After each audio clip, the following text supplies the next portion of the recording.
Hello friends, welcome back to my channel. कैसे हो आप सब? आई होप कि आप सब अच्छे होंगे। मैं भी ठीक हूँ। और देखिए सवेरे 7 बज गए हैं और स्कूबी को आज कैल्शियम स्टिक्स ख़त्म हो गया तो उसको गाजर दिया है कैरेट खाने के लिए। और उसको कैरेट भी बहुत पसंद है, वो अच्छे से खा लेता है। और देखिए टीवी पे भजन रखे हैं, मैं सुनती जा रही हूँ और एक तरफ टिफ़िन वगैरह की भी तैयारी हो रही है।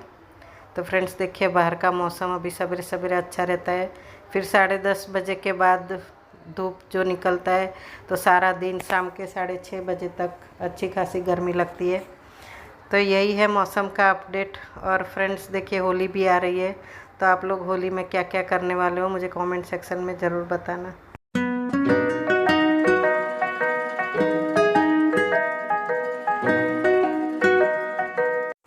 तो फ्रेंड्स देखिए ये जो आप लोग देख रहे हो एक्चुअली मैंने 22 फरवरी को शूट किया था, पर मैं अपलोड नहीं कर पाई क्योंकि घर में गेस्ट आए हुए थे तो एडिट वगैरह करने का टाइम ही नहीं मिला। और देखिए सवेरे 9:30 बज गए हैं, तो हस्बैंड का टिफ़िन रेडी है, पानी का बॉटल वगैरह सब कुछ रेडी हो गया है। और ब्रेकफास्ट में एज़ यूज़ुअल हस्बैंड के लिए उपमा बन के रेडी है, वो जाने के समय खा के जाते हैं। तो ऐसा ही दिन की शुरुआत हुई है। और देखिए फ्रेंड्स आज मैंने पराठा बना लिया था, घी वाला पराठा, खाने को मन किया तो बना लिया। तो 2 घी का पराठा बनाया और थोड़ा सा अचार ले लिया और उसके साथ चाय। तो यही था आज का हमारा ब्रेकफास्ट, पराठा और उसके साथ चाय। और फ्रेंड्स देखिए बहुत दिनों से घर में ड्राई स्नैक्स ख़त्म हो गए थे तो वो भी आज मैं जाके लेके आई थी।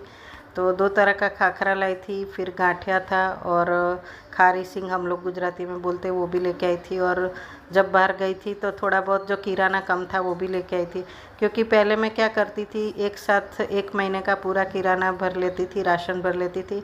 पर अब मैं ऐसा नहीं करती हूँ, जब जब जो जो कम होता है तो 15-20 दिन में एक बार जाके लेके आती हूँ और उसी हिसाब से मैं चलाती हूँ।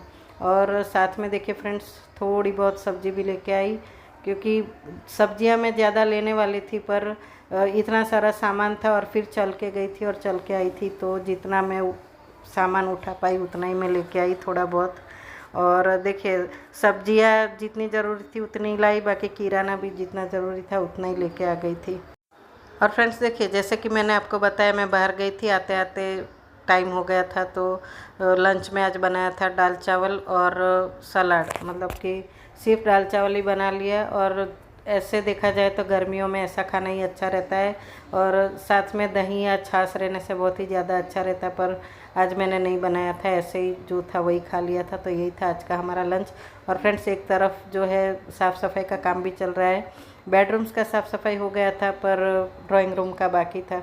और फ्रेंड्स देखिए जैसे कि हर गृहिणी करती है, हर हाउसवाइफ करती है, नया किराना घर में आने से ही फिर उसको अच्छे से एयरटाइट कंटेनर्स में रखो। अगर जो डिब्बे वगैरह है वो ख़राब है तो उसको अच्छे से पहले साफ़ करके फिर वापस से नया भरो। ये सब कहानी हर घर की होती ही है, तो मैं भी ऐसा ही करती हूँ। जैसे कि मैं दाल वगैरह लाती हूँ तो वो दाल के डिब्बे में पुरानी दाल थोड़ी बहुत बची हुई रहती है तो उसको मैं अलग से निकाल लेती हूँ और नई दाल जो लाती हूँ उसको पहले भर के उसके ऊपर पुरानी वाली दाल ऐड कर देती हूँ, क्योंकि ऐसा करने से पुरानी वाली दाल जो है वो पहले यूज़ हो जाती है और बाकी जो है वो फिर आगे चलता रहता है। और फ्रेंड्स इस बार मैं मूंग दाल, मतलब पीली वाली मूंग दाल और मसूर दाल अलग अलग नहीं लाई थी, वो दोनों मिक्स करके मिल गया था तो मैं वैसा ही लेके आ गई थी। और वैसे भी मैं शाम को मोस्टली मूंग मसूर की दाल मिक्स ही बनाती हूँ, तो यही मुझे अच्छा लगा तो मैं वैसा ही लेके आ गई। और देखिए सूजी का तो एक ही पैकेट लाई हुई इस बार, पर पोहा का पैकेट मैं 2 लेके आई, मतलब 1 केजी जैसा पोहा लेके आई हूँ।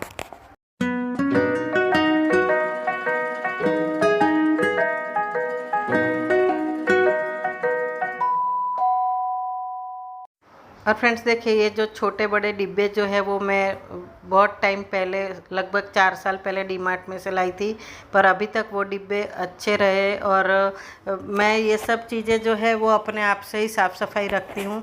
मेड को नहीं देती हूँ, शायद इसीलिए ये सब चीज़ें टिकी रहती है। और मेरे घर में क्रोकरी भी जो है वो जल्दी टूटती नहीं है, क्योंकि क्रोकरी वगैरह का मैं बहुत ध्यान रखती हूँ। और फ्रेंड्स, मुझे क्रोकरी का बहुत ही ज़्यादा शौक़ है, तो भले यूज़ हो या ना हो, पर मैं कहाँ भी जाती हूँ तो अच्छी क्रोकरी दिखने से मैं हमेशा ख़रीद लेती हूँ। और देखिए, इस बार तो मैं सिंगदाना जो है वो भी, मतलब कि पीनट्स, कच्चा वाला पीनट्स जो होता है वो भी ज़्यादा करके लेके आई हूँ, क्योंकि मुरमुरा बनाते हैं उसमें भी, मतलब कि वघारेला ममरा बनाते हैं उसमें भी यूज़ हो जाता है, पोहा में भी यूज़ होता है, उपमा में भी यूज़ होता है। तो 2 पैकेट लाई हूँ सिंग का, तो 1 पैकेट ऐसे ही रख दिया था और 1 पैकेट ही निकाला था। और देखिए फ्रेंड्स, ये जो छोटे डिब्बे हैं वो लगभग 250 ग्राम चीज़ें रखने के लिए बहुत ही अच्छे हैं, और बड़े वाले डिब्बे जो है वो उसमें 1 केजी तक का सामान भर जाता है।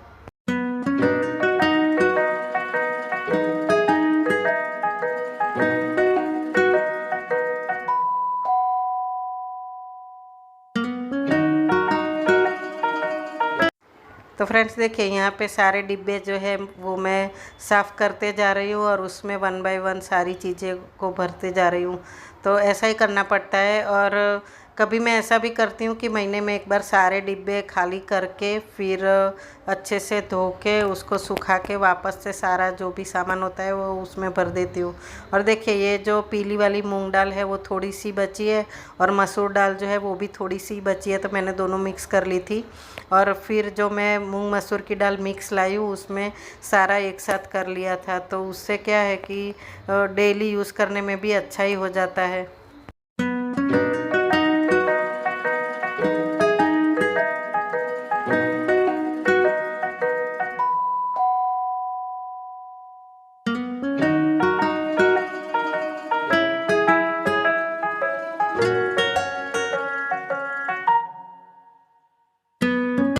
तो फ्रेंड्स देखिए, फेब्रुआरी ख़त्म हो गया और अभी मार्च आ जाएगा। तो हमारे यहाँ गुजरात में मार्च, अप्रैल और मई जो होता है वो अनाज, कठोल, फिर मिर्च मसाले वगैरह भरने का सीज़न रहता है। पापड़ पापड़ी बनाने का सीज़न रहता है, क्योंकि गर्मी का मौसम है तो पापड़ पापड़ी वगैरह अच्छे से सूख भी जाते हैं। तो मोस्टली सारे घरों में यही सीज़न में ये सब चीज़ें बना के रख देते हैं। और फ्रेंड्स, मैं अप्रैल में भरती हूँ, अप्रैल एंड में भर लेती हूँ। गेहूँ भरती हूँ और मिर्च मसाले सारे भर लेती हूँ। फिर तेल वगैरह मैं नहीं भरती हूँ, ऑयल वगैरह, क्योंकि ऑयल जो है वो मैं हर महीने ले लेती हूँ अपने हिसाब से। और चावल भी एक साथ नहीं भरती हूँ, क्योंकि चावल में बहुत सारे कीड़े हो जाते हैं, तो चावल जो है वो भी मैं महीने महीने ही लाती हूँ। और अरहर दाल जो है वो, फिर चना दाल, वो सारी चीज़ें जो है वो मैं पूरे साल की भर लेती हूँ। और फ्रेंड्स देखिए, जब भी मैं गेहूँ वगैरह भरूंगी तब आप लोगों के साथ वो प्रोसेस ज़रूर शेयर करूंगी, क्योंकि एक तरह का प्रोसेस ही होता है। अगर ऐसे ही गेहूँ ला के ऐसे ही भर दोगे तो काम नहीं चलता है, गेहूँ बिगड़ जाते हैं। तो मैं गेहूँ को साफ़ करके अच्छे से उसको दीवेल लगा के फिर मैं भर देती हूँ। तो वो सारा जो प्रोसेस है उसमें क्या क्या ध्यान रखना पड़ता है, सारी चीज़ें मैं आप लोगों के साथ शेयर करूँगी। और फ्रेंड्स, बहुत सारे घरों में बोरिक पाउडर गेहूँ में मिला के डालते हैं, पर मैं ऐसा आज तक कभी नहीं करती हूँ, क्योंकि बोरिक पाउडर जो है वो भी एक तरह का केमिकल ही होता है। तो वो गेहूँ में अच्छे से मतलब कि एकदम अच्छे से मिल जाता है, तो उसका असर फिर हम जो गेहूँ पिसा के खाते हैं उसमें भी होता है, और उसमें लॉन्ग टाइम के बाद फिर कुछ ना कुछ डिसीज़ होने का भी चांसेस हो जाता है। तो इसीलिए मैं बोरिक पाउडर कभी भी नहीं यूज़ करती हूँ। हाँ, दीवेल जो है वो हेल्थ के लिए भी अच्छा होता है, तो मैं दीवेल ही हमेशा यूज़ करती हूँ।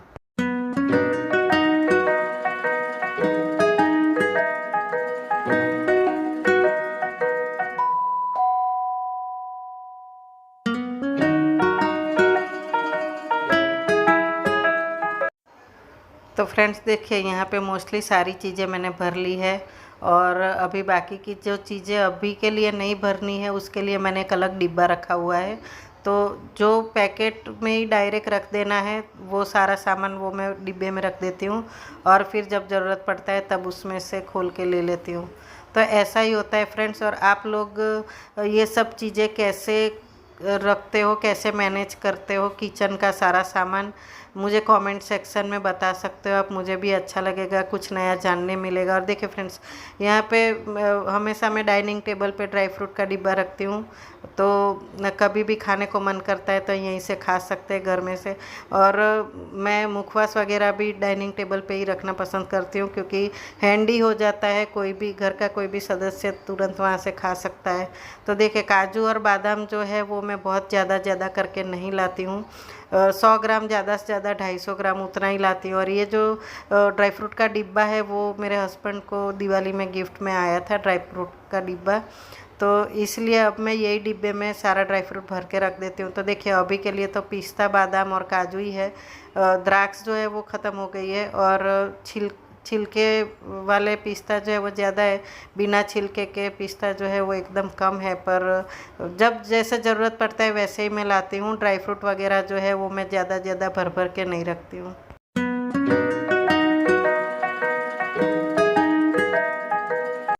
और फ्रेंड्स देखिए, जनरली ऐसा बोला जाता है कि हाउसवाइफ है तो कुछ काम नहीं रहता है, पर ऐसा नहीं होता है। हाँ, ये अलग वस्तु है कि घर का काम को कोई काम मानता नहीं है, पर अगर घर की हाउसवाइफ जो है वो 1 या 2 दिन के लिए भी बीमार पड़ती है तब सबको पता चलता है कि हाउसवाइफ क्या क्या काम कर सकती है। और फ्रेंड्स देखिए, सारे डिब्बों में मैंने सब कुछ भर लिया है, अब उसको अपनी अपनी जगह में रख दूँगी अच्छे से। और फ्रेंड्स देखिए, शाम होने को आई है और मैं मेरे बेडरूम की बालकनी खोल के देख रही थी, अच्छा लगता है। अभी तो वो बालकनी जो है वो अच्छे से क्लीन कर लिया है, वहाँ भी स्पेशियस हो गया है, तो मैं चेयर लगा के बैठती भी हूँ थोड़ी देर दोपहर के बाद। और फ्रेंड्स, बालकनी का मेकओवर जो है वो अभी तक किया नहीं है, क्योंकि उसके लिए बहुत सारी चीज़ें लानी पड़ेगी, तो मैं थोड़ी थोड़ी करके पहले सारी चीज़ें इकट्ठा करूँगी, उसके बाद फिर उसका मेकओवर करके वो वीडियो भी मैं पूरा आप लोगों के साथ शेयर करूँगी। तो चलिए फ्रेंड्स, इसी सुंदर से नज़ारे के साथ आज के ब्लॉग का यही कर देते हैं एंड, फिर मिलेंगे एक नए ब्लॉग के साथ। तब तक के लिए stay safe, stay healthy, stay positive. और फ्रेंड्स, अगर ये मेरा वीडियो पसंद आया तो लाइक कीजिए, शेयर कीजिए, कमेंट कीजिए और सब्सक्राइब तो करिए दीजिए। तो चलिए फिर मिलेंगे, तब तक के लिए बाय बाय।